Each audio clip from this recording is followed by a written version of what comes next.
Hello YouTube, and welcome to another of LG Stream Game Reviews. And today I'm going to briefly cover the latest updates to the system and what is to be. If you're familiar, it's not been quite a while since I've updated the system. The last time I updated it, as far as I'm aware, it was 2008, which is when I got the Q6600 with the Antec 900 and all those things with that. But obviously it's a bit of a change. 2012, there's a lot of technologies coming out. The Ivy Bridge, the next 600 series NVIDIA, which probably around about the summer, I presume. I'm not too sure about that. Correct me if I'm wrong. I really don't know. So obviously things are changing a bit, and my little quad core sort of shivering on its own a bit. So it's been time to change its performance. I mean, I do tend to play Battlefield 3 online quite a bit now, and it suffers quite a lot. Obviously, especially when you get like 64-man games, it screws my system over so badly. Must have the memory. This is another thing as well. I originally had the 4 gig of Dominator RAM, but the 1 stick failed, unfortunately. And because I bought it off one of my friends, then I couldn't go back to Corsair and claim the warranty on it. So that was a shame, but it's not a massive loss. I had 3 gig in the system, so it's not the end of the world. So with the system as it's going, I was originally going to go for let's go for the spec that I'm definitely going for. i7 2600K, Asus P8Z68V Pro. Oh, that's a mouthful. And the Corsair Dominator GT 1866 RAM. I think it's on 910 927 timings, I believe. Off the top of my head, I think sure that's what it is. What else? So yeah, I mean, originally looking at the processor, I was going to buy the OEM version and look into the H100.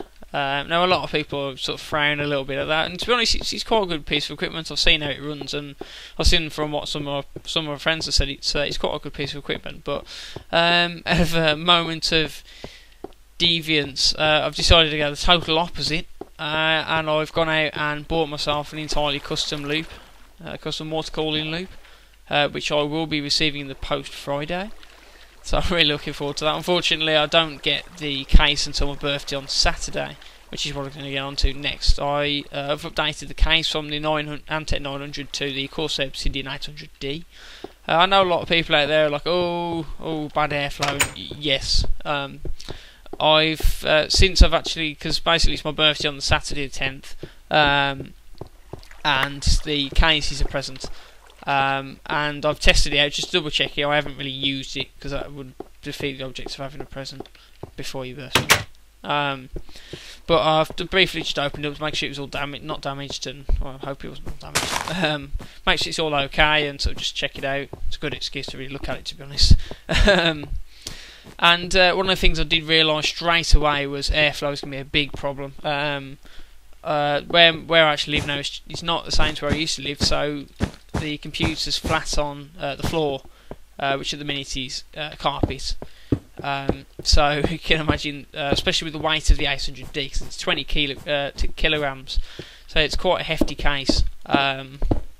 So it sort of sits down on the carpet, it pretty much squashes the carpet down, which is obviously not very handy.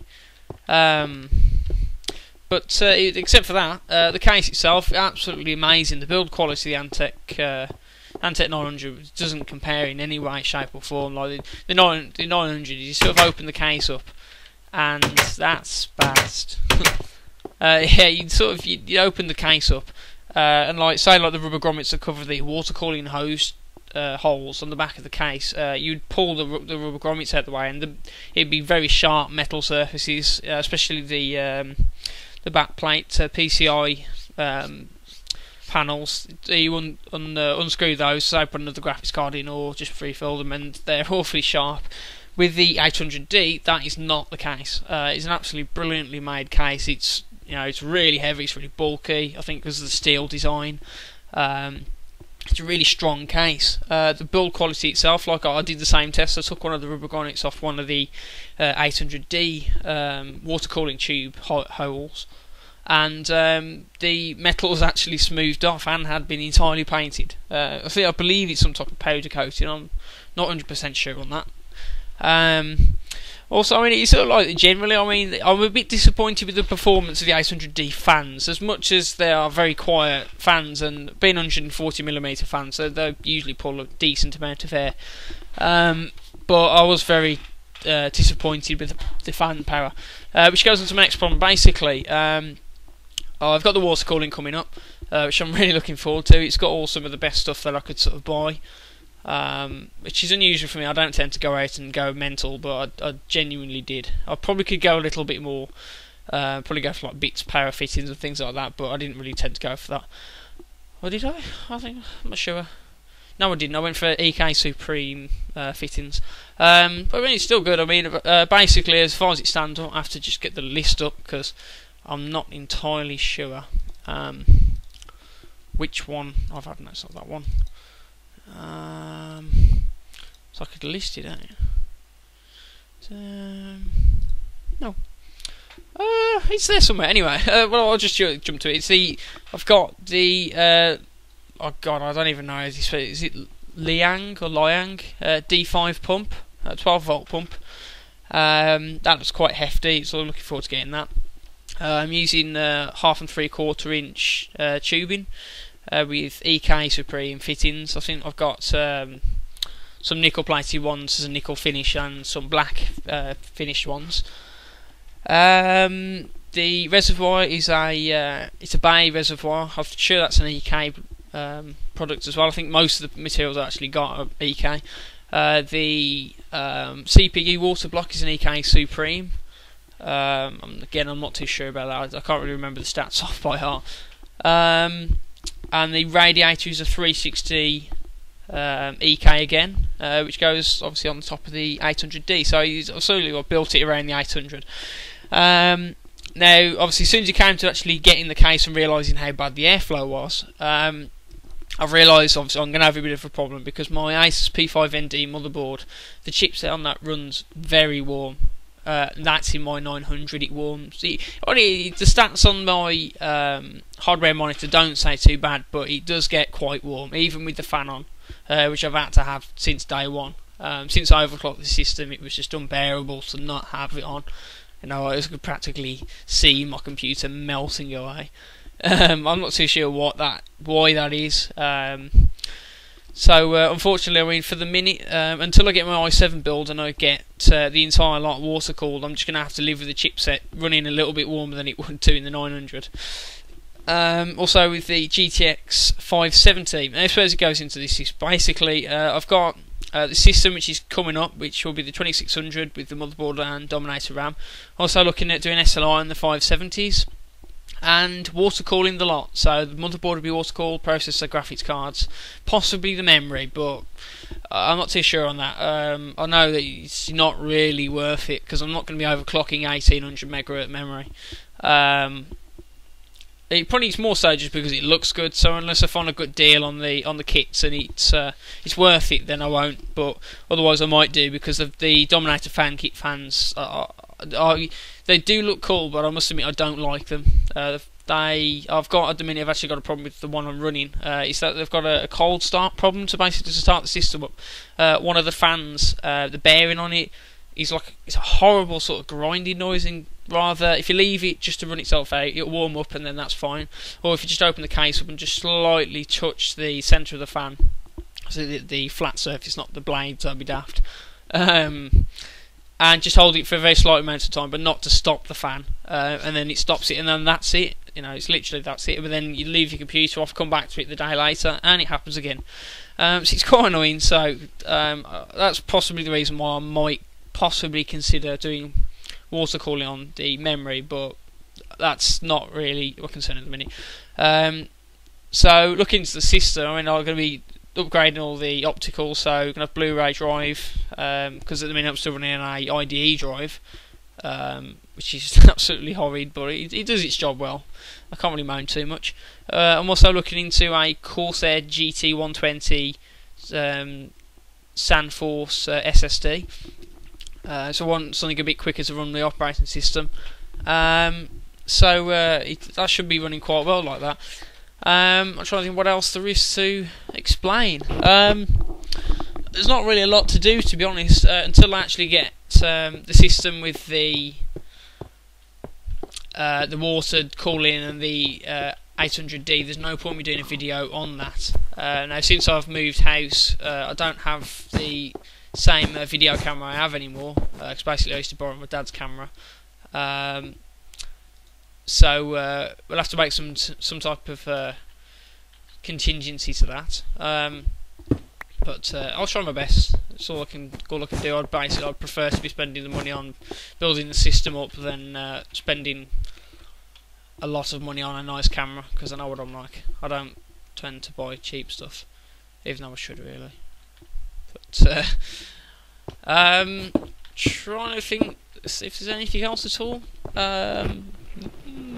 No, don't think so. No. Oh yes, that's the only other thing that is the.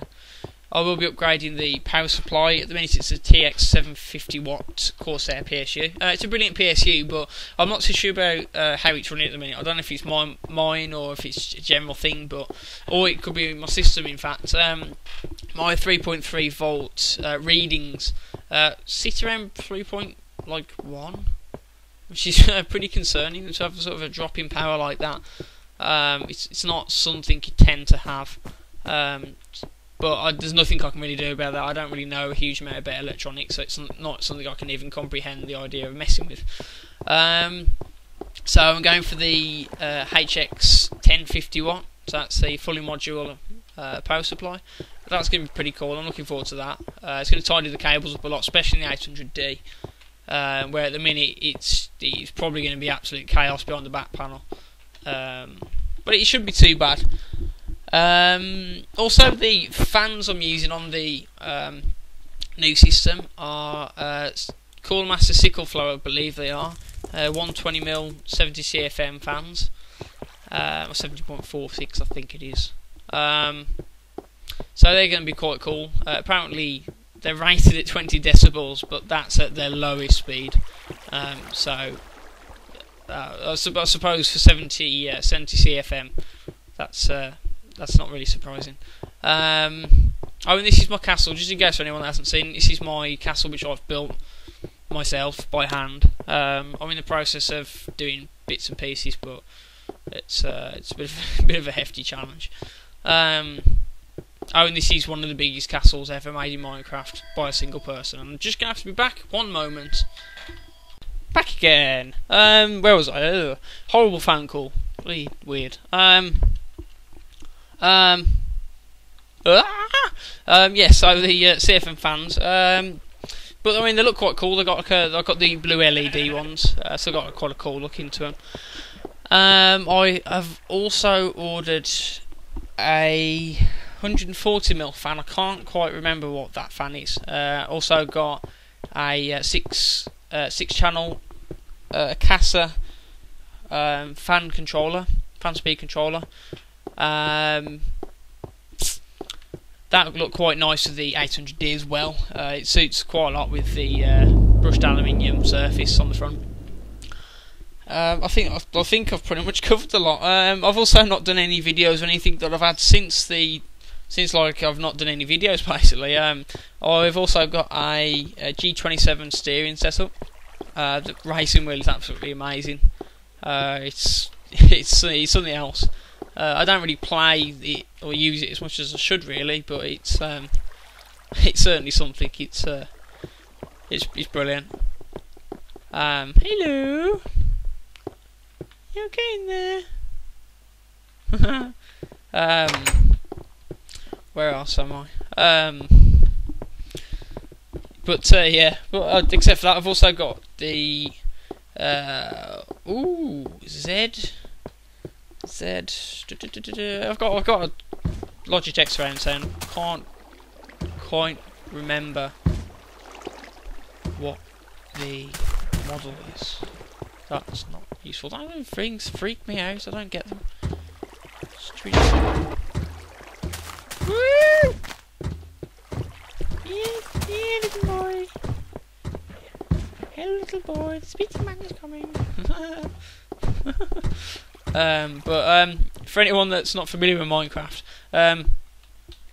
actually no, this is not a good way to explain what Minecraft's like. But I have built all this on my own. I got an awful lot more to do. Lots of castles, big towers. It's quite cool, to be honest. It's just I don't have enough time. I spend time in Battlefield. I haven't touched my PlayStation 3 in about 2 months. So it's not been a lot of time really. I've been studying at an IT college, so I've been quite busy. I think I've pretty much covered everything. I really do thank anyone that's actually watched it this far, because if you are still alive and you haven't hanged yourself because I'm really that boring, well done, because I couldn't have lasted that long.